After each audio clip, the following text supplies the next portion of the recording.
पूजा पाठ करने में मन नहीं लगता।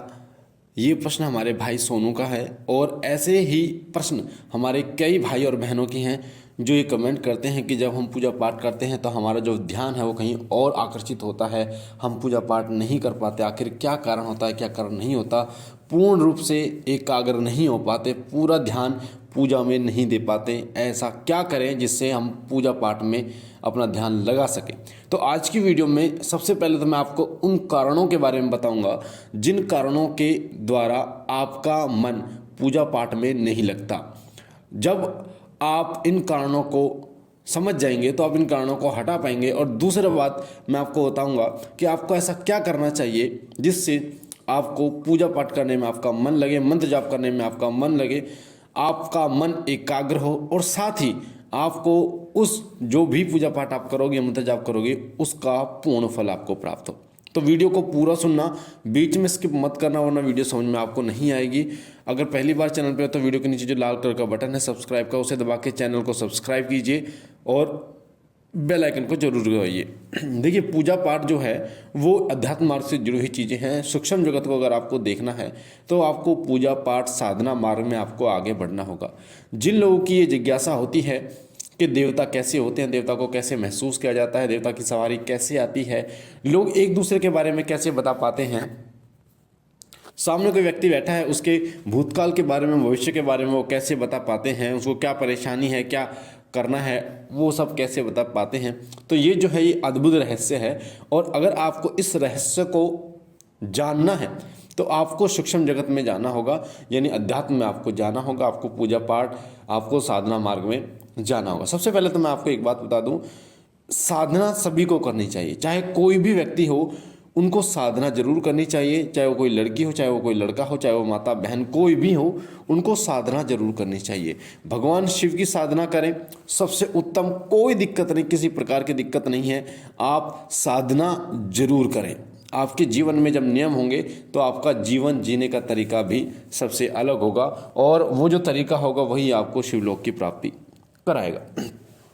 तो आइए शुरू करते हैं। सबसे पहला जो कारण होता है जिससे आपका मन पूजा पाठ में नहीं लगता, वो कारण होता है आपके घर में अशांति का होना। जब आपके घर में अशांति होती है, आपके बीच में मन मुटाव होता है, तो आपका मन जो है वो पूजा पाठ में नहीं लगता। आपके मन में, आपके घर में लड़ाई झगड़े होने शुरू हो जाते हैं, एक दूसरे को लोग देखकर जलना शुरू कर देते हैं। उस समय आपका मन जो है वो, आपका मन पूजा में नहीं लगता। तो ये जो मन है ये पूजा में जब नहीं लगता तो आपको परेशानियां होती हैं, आपके दिमाग में परेशानियां होती हैं क्योंकि शांति आपके दिमाग में नहीं रहती। तो उस समय आपको ये ध्यान रखना चाहिए कि आपके घर में शांति होना जरूरी है। शांति का माहौल होगा तभी आप पूजा पाठ तसल्ली से आप कर पाएंगे। दूसरा कारण होता है इष्ट देव को छोड़कर किसी अन्य देव की अगर आप पूजा करते हैं तो भी आपके साथ ऐसा होता है कि आपका मन विचलित होता है, आपका मन पूजा पाठ करने में नहीं लगता, क्योंकि जो आपके इष्ट देव हैं वही आपको आकर्षित करते हैं। कई बार क्या होता है कि मान लीजिए आपके इष्ट देव भगवान शिव हैं और आप ये सोचते हैं, आप किसी चौकी पर गए, आपने वीडियो में देखा, कहीं देखा, आपने देखा कि कोई ग्राम्य देवता या कोई अन्य देवता बहुत ज़्यादा शक्तिशाली है, उसके ऊपर उसकी सवारी आ रही है और लोग उसको जानते हैं, पहचानते हैं, भीड़ लगती है वहाँ पर। तो आप क्या करते हैं, आप उन्हीं की पूजा करना शुरू कर देते हैं। तो आपका ध्यान बिल्कुल भी नहीं लगता। क्यों नहीं लगता? क्योंकि आपने अपने इष्ट देव को छोड़ दिया है। आपको अपने इष्ट देव की ही पूजा करनी चाहिए। देवता सभी शक्तिशाली होते हैं, आपकी श्रद्धा, आपकी भक्ति ही उन्हें शक्तिशाली बनाती है, यानी जागृत करती है। वो जागृत होते हैं, पर आपकी जो श्रद्धा है, आपके लिए वो जागृत तब होंगे जब आपकी श्रद्धा, आपकी भक्ति उन्हें जागृत करती है। तो ऐसा बिल्कुल ना करें, अपने इष्ट देव की ही सेवा करें, उन्हें ही सर्वोपरि माने, आपके लिए वही सब कुछ है। तीसरा कारण होता है कि कोई भ्रम हो। कई लोगों को ये भ्रम होता है कि मेरे पितृ जो है वो नाराज़ हैं, मेरे कुलदेव या कुल देवता नाराज़ हैं, जिसके कारण वो पूजा पाठ नहीं कर पाते। वो सोचते हैं मैं पितरों को पकड़ूं, कोई सोचता है मैं कुल देवता को पकड़ूं, कोई कहता है मैं कुल देवी को पकड़ूं। फिर इस चक्कर में इष्ट देव की सेवा छूट जाती है। तो ऐसी गलती आप ना करें। अगर आप अमावस्या को, पितरों की अमावस्या निकालते हैं मावस के दिन, तो आपको टेंशन लेने की जरूरत नहीं है कि आपके पितर आपसे नाराज़ हैं, क्योंकि आप उनकी सेवा कर रहे हो। महीने में एक दिन आपको करना होता है। कुलदेव या कुलदेवता के लिए साल में आप उनके स्थान पर जाइए, उनका भोग प्रसाद दीजिए। अगर आप चाहें तो महीने में उनका भोग प्रसाद दे सकते हैं, उनके स्थान पर जा सकते हैं, तो वो प्रसन्न हो जाते हैं। जो लगातार सेवा आपको करनी होती है वो करनी होती है अपने इष्ट देव की। सुबह शाम पूरे दिन भर जो भजना होता है वो अपने इष्ट देव को भजना होता है। तो इस भ्रम को अपने दिमाग से आप निकाल दीजिए। तीसरा जो कारण होता है, कई बार क्या होता है कि कोई प्रेत घर में होता है या फिर आपके शरीर के अंदर कोई प्रेत होता है जो वो आपको पूजा पाठ नहीं करने देता। प्रेत क्या कार्य करते हैं, जिस समय आप पूजा पर बैठते हैं उस समय आपके दिमाग में गंदे विचार डाल देते हैं, गंदे विचारों को पैदा कर देते हैं, अलग अलग तरीके के विचारों को पैदा कर देते हैं, नकारात्मक विचारों को आपके अंदर पैदा कर देते हैं। यहाँ तक कि ये जो प्रेत हैं ये इतने नीच होते हैं कि सामने अगर देवी की मूर्ति है तो उस देवी की मूर्ति के प्रति भी कई ऐसे गलत विचार भी आपके दिमाग में डाल देते हैं, जिस कारण से आपका मन पूजा में नहीं लगता। तो इस प्रेत को आपको निकलवाना होगा, तब ये प्रेत निकलेगा आपके घर से, आपके अंदर से, तब आपका मन जो है एकाग्र होगा। चौथा जो कारण है वो कारण है किसी काम की टेंशन होना। आप आज के समय में सभी को टेंशन है, किसी को पैसे की टेंशन है, किसी को बच्चे की टेंशन है, किसी को परिवार की टेंशन है, किसी को काम की टेंशन है, तो सभी को टेंशन है। तो अगर आपको इतनी टेंशन चिंता है, किसी काम की चिंता है, घर परिवार की चिंता है, तो उस समय आपका सारा ध्यान उसी टेंशन पे जाएगा और फिर आप पूजा पाठ एकाग्र रूप से नहीं कर पाएंगे। देखिए, आध्यात्म मार्ग में अगर आपको जाना है तो बिल्कुल एकाग्र रूप से आपको पूजा करनी होगी। पूरा ध्यान आपको सब जगह से हटाकर उस मंत्र पर, उस देवी देवता पर लगाना होगा, जिससे उनकी ऊर्जा आपको प्राप्त हो।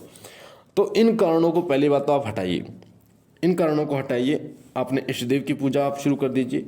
दूसरी बात, पितृ का अमावस्या निकालना शुरू कर दीजिए। कुल देवी कुल देवता के स्थान पर जाना शुरू कीजिए, महीने में या साल में एक बार, महीने में एक दिन तो उनका भोग जरूर दीजिए। चाहे आप 2 लड्डू का भोग दो, चाहे लौंग बतासे का भोग दो, जो आपके घर में, चाहे आपके घर में जो मीठा हो, जो खाना आप खाते हैं स्वयं उसका भोग दो, पर उनका भोग जरूर देना चाहिए महीने में।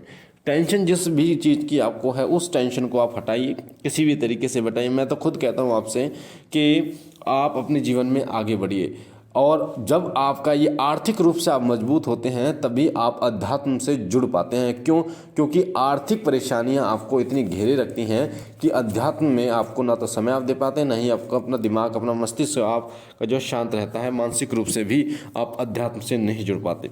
तो आर्थिक रूप से आपको मजबूत बनने के लिए आपको मेहनत करनी है, चाहे आप खुद का काम करें, चाहे सरकारी नौकरी की तैयारी करें, चाहे कुछ ऐसा करें जिससे आपकी आर्थिक स्थिति मजबूत बन पाए, ताकि ये टेंशन आपके दिमाग में ना हो।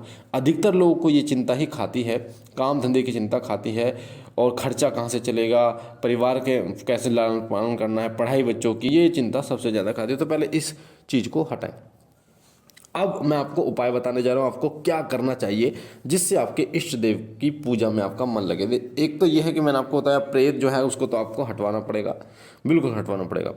दूसरी बात, अपने इष्ट देव की पूजा आपको शुरू कर देनी है। जिस देवी या देवता की आप पूजा करते हैं उनके बारे में जानने की कोशिश कीजिए, उनके बारे में जानिए, उनके जन्म, उनकी हिस्ट्री के बारे में जानिए, कैसे उनका जन्म हुआ, क्या महिमा थी, उनके क्या माता पिता थे, क्या उनका बल था, क्या कृपा थी, क्या चमत्कार थे, उनके बारे में आप जानना शुरू कीजिए, पढ़ना शुरू कीजिए, सुनना शुरू कीजिए। तो उनके प्रति आपकी जो आस्था है वो इतने दृढ़ हो जाएगी, कोई भी आपको नहीं हिला सकता। तीसरी चीज़, ज़्यादा ना सोचें कौन देवता ज़्यादा शक्तिशाली है, कौन देवता ज़्यादा नीच है, ऐसा कुछ ना सोचें। आपके इष्ट देव आपके लिए सर्वोपरि, जैसे आपके माता पिता आपके लिए सर्वोपरि हैं, ऐसे ही आपके इष्ट देव सबसे ज़्यादा आपके लिए सर्वोपरि हैं। ध्यान करना शुरू करें, मेडिटेशन ध्यान करना शुरू करें। अपना आपके जो आज्ञा चक्र है माथे व दोनों भवों के बीच में, वहाँ पर अपना ध्यान केंद्रित करना शुरू करें, एक चीज़ पर ध्यान केंद्रित करना शुरू करें। अगली चीज़ है उत्सुकता पैदा करें। उत्सुकता मैंने आपको बताया, देखिए जब तक उत्सुकता नहीं होगी किसी भी चीज़ में, तब तक, जैसे हम इंटरेस्ट कह देते हैं, तब तक वो कार्य आप अपनी मर्जी से नहीं कर पाओगे, और जो कार्य आपकी मर्जी से नहीं होगा वो गलत ही होगा और उसका फल आपको प्राप्त नहीं होता। जैसे पढ़ाई, जब तक आप पढ़ाई में इंटरेस्ट नहीं लाओगे, जब तक आप उत्सुकता नहीं होगी, जब तक आप पढ़ाई नहीं कर पाते। इसलिए आप अपने इष्ट देव, उत्सुकता कैसे पैदा करोगे, उनके बारे में जानने की कोशिश कीजिए, उनकी महिमा के बारे में जानिए, उनकी महिमा सुनिए, उनके भजनों को सुनिए, तो उत्सुकता आपके अंदर पैदा होगी और उनकी सेवा आप करना शुरू करेंगे। और सबसे लास्ट का जो आपको करना है वह खुद को समझाएं। आपने देखा होगा, अगर आप किसी कार्य को कर लेते हैं और वो कार्य 100% सही है, आपको पता है कि मैंने कार्य सही किया, कोई व्यक्ति आपको कह देता है ये कार्य गलत किया है, तो आपके मन में 10% डाउट जाता है। दूसरा व्यक्ति कहता है कि ये कार्य आपने गलत किया है, तो 20% डाउट जाता है। ऐसे ही 10 लोग अगर आपसे ये बोल देते हैं कि ये कार्य गलत किया है तो 100% डाउट आपका चला जाता है और आपका जो दिमाग है वो ये बोल देता है कि आपने जो कार्य किया है वो गलत किया है। यानी जो दूसरे लोग, जब आपको दूसरे लोग बोलते हैं तो आप पर फर्क पड़ता है, इस चीज़ का ध्यान रखिए। तो इसलिए खुद से बातें कीजिए, खुद को समझाइए। जब आप खुद को समझाना शुरू करते हैं ना तो आप देखेंगे इसका चमत्कार आपको स्वयं देखने को मिलेगा। आप खुद को रोकिए कि आप कोई भी गलत कार्य आपको नहीं करना, ये कार्य गलत है ये नहीं करना, बिल्कुल आपको यहाँ पे नहीं चलना। आपको क्या करना है, इस टाइम पे ये काम करना है, इस टाइम पे खुद को समझाओगे तो आप देखेंगे कि आपके जीवन में खुद इतने बदलाव आएंगे कि आप मुझे 1 से सवा महीने बाद आप स्वयं कमेंट करके बताना किसी भी वीडियो में आपके जीवन में क्या बदलाव आया। तो मुझे आशा है जानकारी आपको पसंद आई होगी कि पूजा पाठ में मन क्यों नहीं लगता, कैसे लगाया जाता है। बाकी बाबा भोलेनाथ से मैं विनती करता हूँ कि बाबा आप पर कृपा करें, आपके घर पर कृपा करें, आपकी झोली सदैव भरते रहें, आपको खुश रखे, आपके परिवार को खुश रखे। हम मिलते हैं एक नई जानकारी के साथ, तब तक के लिए ओम नमः शिवाय, ओम नमः शिवाय, ओम नमः शिवाय।